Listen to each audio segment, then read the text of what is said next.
Is set to get underway, and surely it is the most important and most anticipated bout in Olympic wrestling history.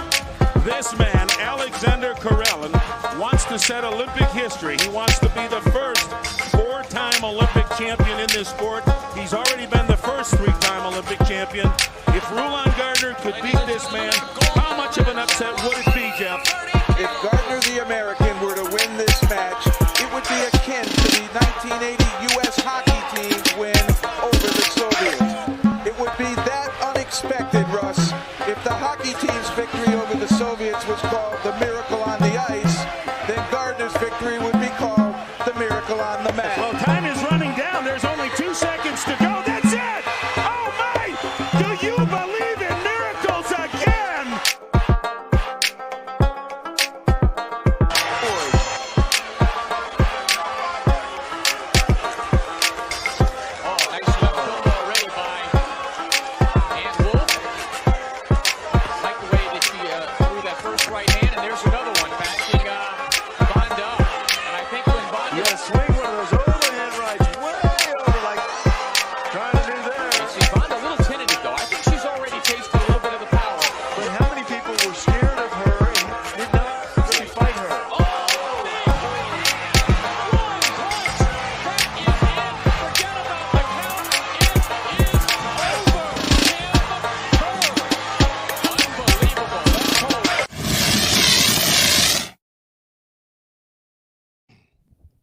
What's going on, Fighter Share Nation?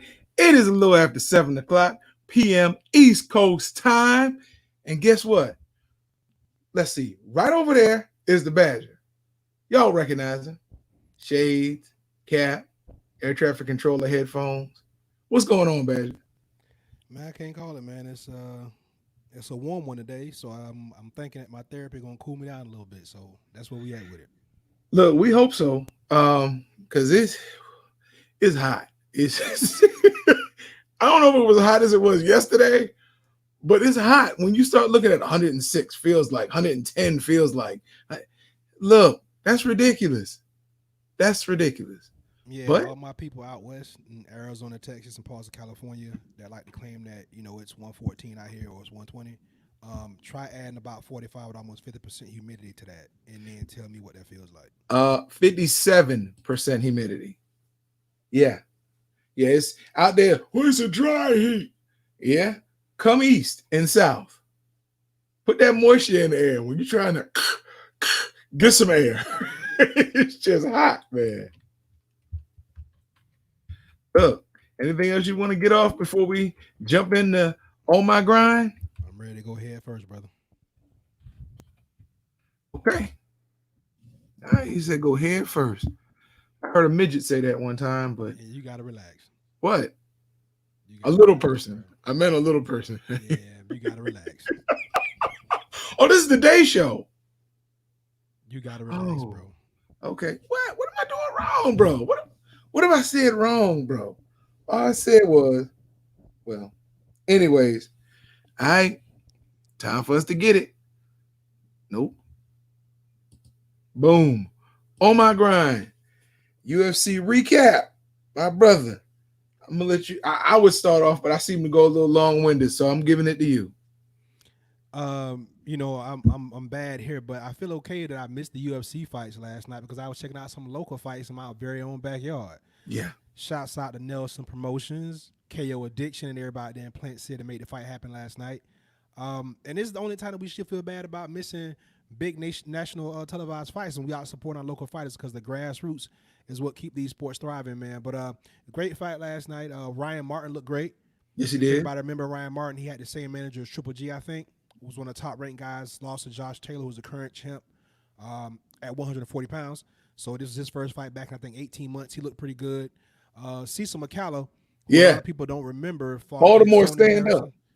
He is from Baltimore, and he was shared the ring with Tony Harrison and Ishe Smith, and were very competitive in both fights. He looked pretty good. So they got some cool things bubbling over there in Plant City, but definitely want to get some local love out before we start talking about the big fights. There were some good fights. There were some good matchups. Some you didn't expect to be good matchups. So let's jump into a UFC fight night. Listen, we're gonna talk about him later. So I'll just say shout out to Platinum Mike Perry and his corner woman. That last fight, Dustin Poirier, Tony Hooker. Damn. Yeah. I don't know if I know they talked about that Poirier won it clearly, but Hooker technically was the better fighter last night. You know, his attack was definitely more varied. He just got too tired. And, you know, watching MMA fights, especially at this elite level, these guys are world-class athletes, do not get me wrong. But I think both of us primarily come from a boxing background per se. So when you're watching some of these MMA fights, it's like, man, do these guys not know how to slip punches, or do they just believe that the best way to block a punch is with your face? With that being said, Dustin Poirier kind of just started wearing on him towards the end of the fight. Great fight. I was okay with the scorecards.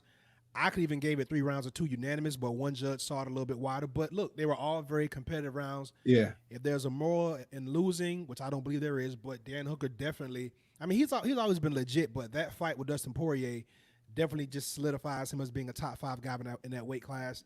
And, you know, we know the 2 guys in front of him, so I don't know. But it was a hell of a fight, man. Fight of the year so far? Yeah, close. No, I wouldn't go fight of the year. Oh, my goodness. And I got to go find my notes. We'll talk about that on the beatdown, because there was one fight on the first or second UFC card without fans that it was like at the end of the fight, they just stopped throwing punches because they couldn't raise their arms anymore. I got to remember that fight. Shout out to Van Newman. Thank you for tuning in. Appreciate you. Look, I honestly had Hooker. I had Dan Hooker winning that 3-2. I wasn't upset, but I thought he won the first 3 rounds. I think that 3rd round could have gone either way, but I know Poirier took at least 2, so I couldn't get upset about it. I figured he got the look factor because Dan's face looked like, yeah, but Justin didn't look too much better. The fact that he gonna put a video up that he was going to get a head scan before he got hooked up with his wife and then went home to see their daughter. But that also lets you know the reality of the sport. These Justin? guys, You said Justin? Yeah, Dustin Poirier. No, Dustin. I'm sorry, Dustin Yeah. Poirier. Sorry, Dustin.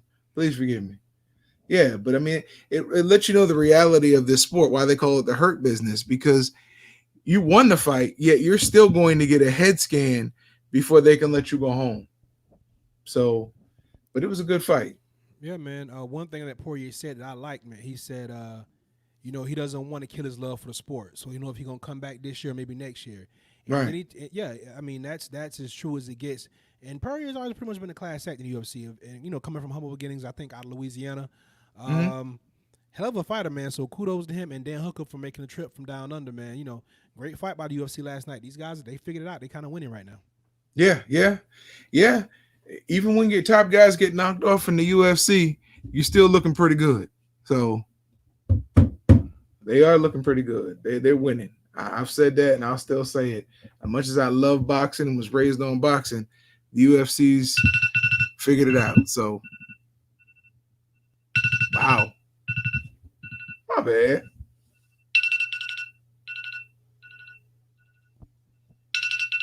I don't know what's going on with my phone. The ringer is actually off. That's okay. We jumping right into punch counter punch. I'm interested to see which position you take on this one. Mike Perry, the Enigma. Go ahead. You know, I just think Mike Perry is one of those guys that he was probably born to fight. He kind of does a lot of things wrong, but he always come out kind of shiny on the other side, right? Not always. Yeah, well, think about it. I mean, he's taken several losses, but he's been competitive in every one. He fights, he bleeds, he says a lot of stuff, whether you like it or not, whatever that's worth. He's a guy he's kind of figured it out. And I don't know if it's by happenstance or he really just thinks these things through, because sometimes I don't know. He's made himself one of the most popular fighters in the UFC. And last night he had his 19-year-old girlfriend working his corner. Right. And I mean, if that just didn't change the whole narrative of how you view fight sports, I don't know. Then his press conference afterwards, he left He's such an idiot, bro. He left a lot of little jewels out there. I mean, I don't know, but that's my Mike Perry enigma. I don't even know what to make of him anymore, because I can't talk about him as just a fighter, because he's so average there, but he always has a puncher's chance, and he always going to come with his lunch pill, and he going to fight regardless. That's all he know how to do is fight. And then it's like the other guy that trolls Michael Jai White, says racial slurs, and it's kind of like I can't figure this kid out, man. But he's trending, man. He's trending. Loses when he should win. Sometimes doesn't come to the fight in shape. Sometimes doesn't follow a clear plan of attack. I mean, I would never bet on Mike Perry or against Mike Perry, because I don't know which Mike Perry is going to show up. Now, the fight, the conference afterwards, that was interesting when they were talking to him or letting him talk. And he was glorifying his girlfriend for looking good in a mask and doing what she was supposed to do, which was bring his stool and his water. Then he turns around and says, more coaches, if they would just bring the stool and the water and shut up, because they're not in there fighting.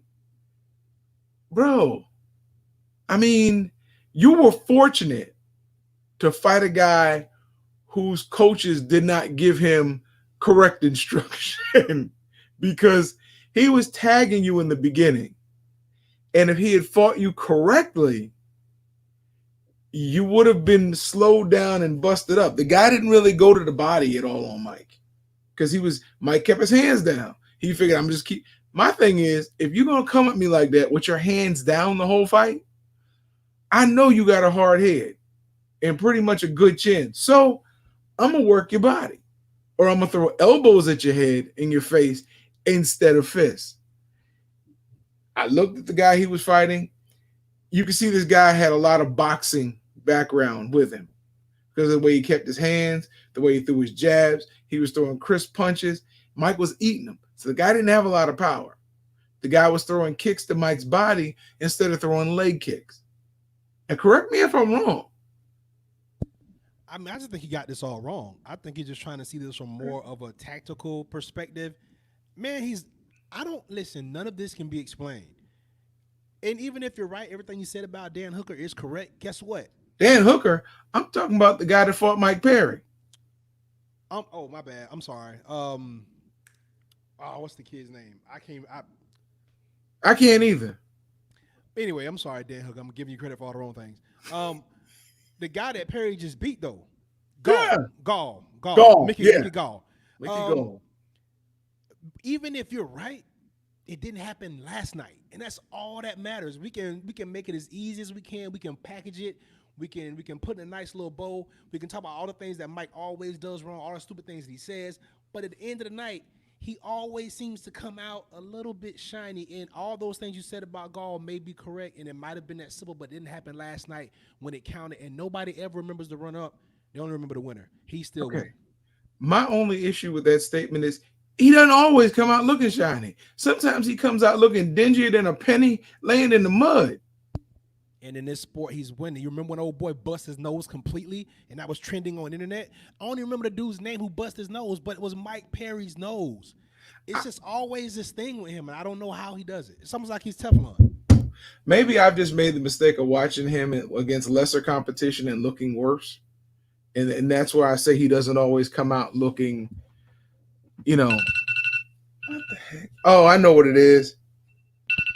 My timer's tripping. Alarm. Yeah. Yeah, that's okay. Now I know what to do. So, listen. Yeah, I'm just going to sit back on this one for the beginning. I want to see where you're going with this one. I mean, there's only one place to go, and that's that Big Baby Miller's done boxing forever, especially if he can probably do some bare knuckle stuff. I mean, he'll make money as a sideshow doing other things, but and it's the real Big Baby, right? As a legitimate boxer, he's done. The crazy part about it is I've met this guy on 2 different occasions, and to me, he was just an athletic guy. He was never a big puncher. He's athletic, so he could move. Especially for a guy of his size, right? I never took Big Baby seriously as someone that could compete with the top 3, maybe 4 guys since Andy Ruiz showed up. I know styles make fights, so and on any given night, these things are possible. But this guy is, I think he has an issue. I think he's almost borderline delusional. I mean, how do you fail 3 different tests, and on one test you pop positive for 3 different steroids or human growth hormone? I don't understand it. You sacrificed $5 million jeopardizing your payday with Anthony Joshua. And then guess what? You made Andy Ruiz an overnight star. Andy Ruiz should be thanking you and worshiping the ground you walk on for making him the most famous Mexican boxer other than Canelo in the world right now, because you can't do right. And now you messing up Jay Prince money? I want to see the first, not the first 48. I ain't gonna go that far. I want to see like the for 30 like 10 years from now, where Big Baby if he still ain't paid Jay Prince's money, because you messing with the wrong dude money. So I'm you won't see it about this whole thing, man. 10 years from now, they'll be talking about what happened to Big Baby. What happened? Shout out to Brian Meadows. I had to put that up there. That's the bad boy right there. That's my guy. And this ain't the real Big Baby, right? This is just Big Baby. I mean, what's your take on it? I mean, I just gave you mine. I agree with you. I mean, first of all, you're going to get popped if you're taking steroids. Unless you're Manny Pacquiao. But you're going to get popped because they're looking for these things. That are testing for everything. Almost. But you're not at I don't want to put this for sounding, you're not at that level to where you can skirt anything. And I always thought, even in high school, and when I got to college, at least, and you start talking to guys, and it's just not worth your career for most people. Like you said, he's done. So why do something that's going to be detrimental to your career? It's you're not going to be able to do it but so long. And then when they catch you, look at the ramifications. That's ridiculous. It really is. I don't know. I don't understand it, because now this is the thing. And this is why I say there must be an issue that we're not being told. Because you don't jeopardize your entire lifestyle to get a competitive advantage. Some people do. That's something a little bit more. No, because here's why. You're never going to get there anyway. And you know that because they've already told you that. It doesn't make sense. It doesn't make sense. But when you play D1 ball, you going to tell me everybody on the teams you played for were clean? Especially in the trenches. No, I can't say that. most of the guys that I know that have done juice, they look at it like this. As long as I make it there, if I make 1 year on the payroll, that's better than if I'm out here working a daily job. So they're willing to risk it, knowing that not only it can cost you your career when they find out, and they will find out, but it's also going to destroy your body. But most of them don't look at it like that. They look at it as, look, if I can make $1 million over the first year, that's more than I'd make working in customer service over 40 years. Yeah. I mean, look, that's still, there's still some detachment there. I still don't get that in what you're saying. How about this, though? How about your 6-figure paydays? Who cares about the 7-figure paydays you pissed off? This guy was a 6-digit fighter. Had been a 6-digit fighter for a couple of 3 or 4 fights probably now. Yeah. Hey, I said he was an idiot. I mean, I'm just talking about guys that I know personally that have done it. And I won't even get into the females that I've known who have done systems to try to get a competitive advantage. And all right, yeah, I agree, man. But I know. I just said I know. All right, I got to figure out how to quiet that thing down. But that's okay. Man, look, I'm glad people have tuned in, because I think this couldn't have been me is going to turn out to be really good. I think the CBM couldn't have been me is going to turn out to be really good. Y'all bear with us one moment while I bring this up. Bro, you can still talk. I hope you trust me to get a good one. Yeah, we going to see. I ain't going to hold my breath on that one. All right. Can you see the setup right now? Can you see the setup? You got a guy looking like he half dead or half baked sitting on a weight bench. I mean, I can't see how much weight that is, but I don't think nobody's going to get punched right now, so I hope this is good. You got 3 Cadillacs on each side. That's not 3 Cadillacs. It is. It is. So this little guy here is going to bench 315? That's what he's saying. All right, let's see it. I hope that ain't what he's saying, because he really must be baked.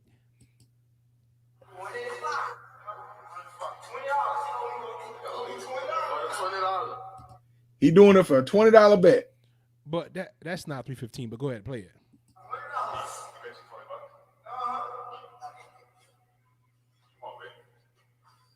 Let me see what you got, right? So you go hit it one time or? One time, $20.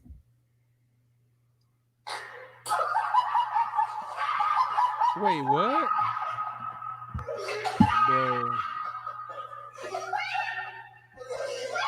Bro, you so crass, bro. What's the problem? Bro. What's the problem? Really, bro?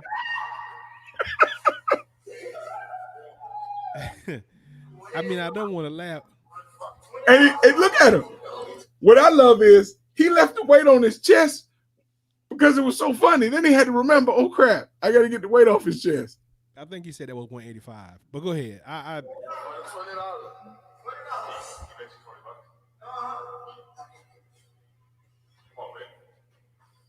Look at the form. He actually thinks he's gonna do it. This is what you got, right? So you go hit it one time or? The thought is, oh crap. The thought is, oh crap.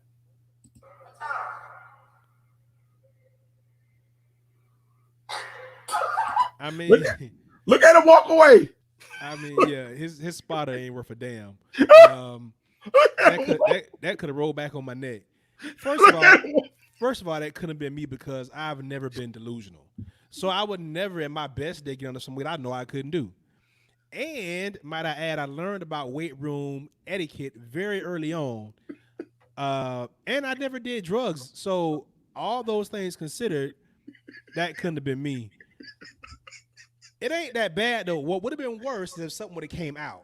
Then he would never let that down. He just expelled a little gas. That's actually common in the weight room. We've all been there and seen that. But at least nothing came out, because if something came out, then he can't live that down. Listen, what I did not do was highlight the air pocket that you could see at the bottom of the pants. I figured that would have been going too far. First of all, how'd you see the air pocket?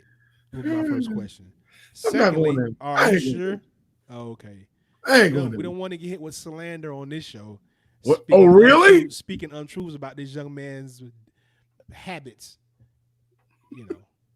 Let's see how the people felt about it. Big Meadows. I can't be mad because it was kind of funny on a elementary level, but it was funny. I'll give you that. Look. Anyways, that was funny. So, however you want to look at it, you look at it that way. I'm good with it. It was funny to me. It was very elementary, but it was funny. Boom. Hey, shout out to KO Addiction, Nelson Promotions, as you said at the beginning. It was a good fight card for the local fight. It really was. I also want to give a shout out to, and I remember Ryan's nickname, but for some reason I can never remember Ryan's last name. Blue Chip Martin. Yeah, I knew it was Ryan Blue Chip, just Martin for some reason. Shout out to Ryan Martin. Good performance last night. You were able to get the stoppage. Nice job, man. Proud of you.